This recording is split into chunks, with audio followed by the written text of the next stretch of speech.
महाराष्ट्रातील तमाम लाडक्या बहिणींसाठी एक आनंदाची बातमी समोर आलेली आहे। तर लाडकी बहीण योजनेच्या जून महिन्याच्या हप्त्याची प्रतीक्षा ही आता संपलेली आहे। याविषयी माननीय अजित पवार यांनी नुकतेच नवीन अपडेट दिलेले आहे।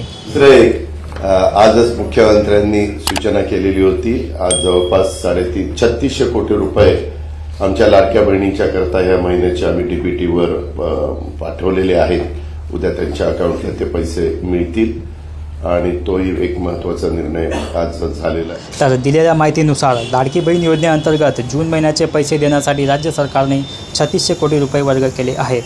योजनेतील लाभार्थी महिलांच्या बँक खात्यात सोमवार 30 जूनपासून 1500 रुपये हे जमा करण्यात येतील, अशी माहिती मुख्यमंत्री उपमुख्यमंत्री अजित पवार यांनी दिली।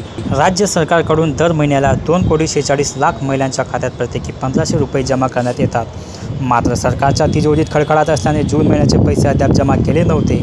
अखेर सोमवारपासून पावसाळी अधिवेशन होत असल्याने विरोधक सरकारला लक्ष्य करतील, या भीतीने राज्य शासनाने लाडक्या बहिणींसाठी रविवारी 3600 कोटी रुपये महिला व बाल कल्याण खात्याकडे वर्ग केले आहेत। आता सोमवारपासून महिलांच्या खात्यावर 1500 रुपये हे नक्की जमा होतील।